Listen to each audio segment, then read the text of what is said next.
जय जोहार जय आदिवासी. मी पंकज पवार. मित्रांनो, आपल्या महाराष्ट्रात 36 जिल्हे आहेत आणि 36 जिल्ह्यापैकी आपला नंदुरबार जिल्हा असा एकमेव जिल्हा आहे की तो आदिवासी जिल्हा म्हणून ओळखला गेला आहे.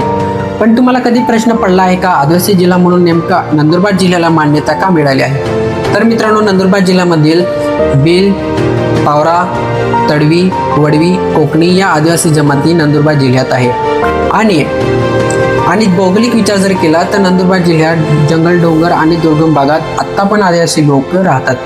आणि संस्कृती, परंपरा आदिवासी लोकांची अजून पण टिकून आहे. भाषा, सण, उत्सव, नृत्य ही संस्कृतीशी आत्ता पण घट्ट जपलेली आहे.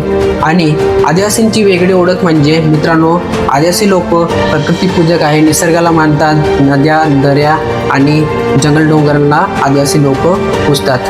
म्हणून मित्रांनो, नंदुरबारची ओळख जी आहे ती आदिवासी संस्कृतीशी घट्ट जपलेली आहे अजून पण.